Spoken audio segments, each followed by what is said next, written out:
You might have heard the term Dungeons & Dragons before, or perhaps Pathfinder, or maybe even Vampire the Masquerade or Shadowrun. You might have heard your friends mention it a few times, or you might have seen it parodied on television, or it might even be the new obsession of your dear, dear child.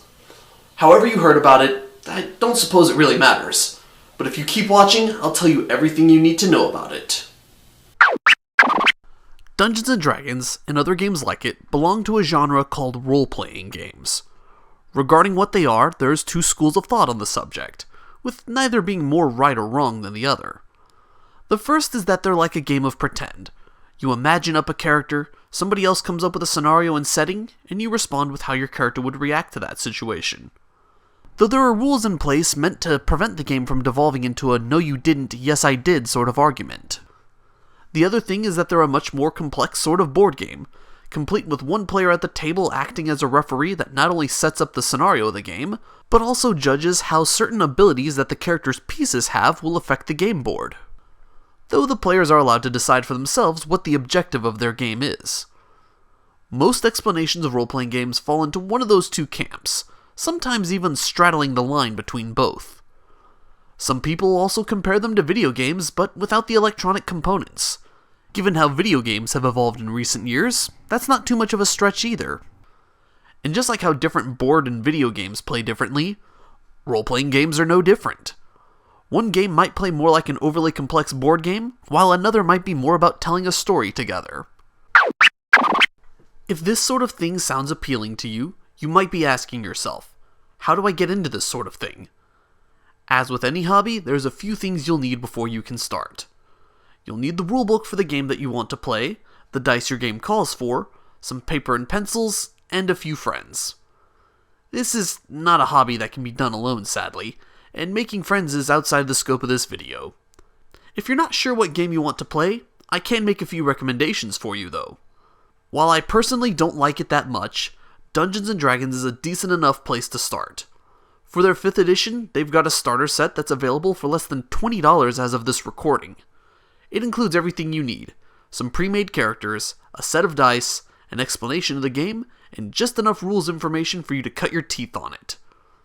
It's probably the most cost-effective way to get into RPGs and find out if it's a good hobby for you. My issue with Dungeons & Dragons though is this. If you find yourself wanting more, the other rulebooks, yes, books as in plural, are about $50 a piece. So if the prospect of having to spend over $100 for the full set of rulebooks doesn't appeal to you, there are some other less costly games I can recommend.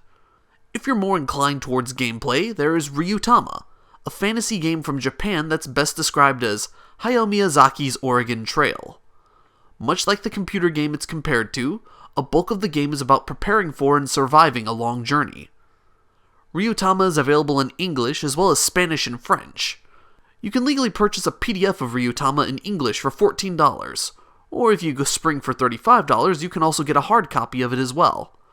You only need one rulebook for Ryutama, however it uses a polyhedral set of dice, which typically goes for around $10. So all told, getting into Ryutama has a minimum cost of about $24, but could end up being around $50. The other game I could recommend is OVA, a generic setting game that was heavily inspired by Japanese animation that was popular in the 1990s and early 2000s. This game is more ideally suited to people more interested in storytelling, since unlike Ryutama and Dungeons & Dragons, it doesn't have a particular setting attached to it.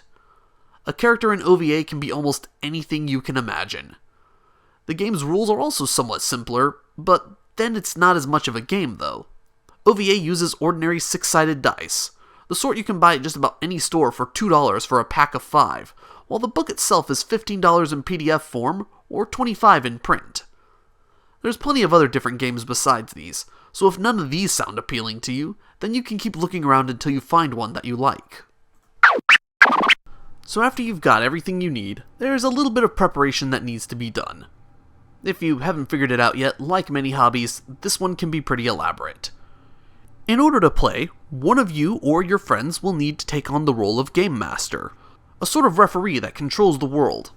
When the players say their character does something, you'll be determining what the results of that action are. Anybody playing will also need a character, either a pre-made one from the rulebook you're using, or one they come up with themselves.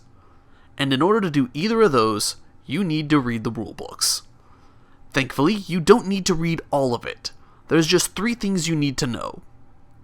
The first is how the dice are used in your game. Anytime it's uncertain whether a character would succeed at something, the person controlling that character rolls some dice. Every game has their own rules for interpreting what a particular dice roll means, but most modern games follow a pretty consistent pattern. As an example, Dungeons & Dragons 5th edition is rolling a 20-sided die and then adding some relevant stats for the character, and comparing that number to either a number decided upon by the GM or some other character's roll. Knowing that process, a GM for Dungeons & Dragons can improvise just about any roll that needs to be made. The second thing you need to know is how to make a character.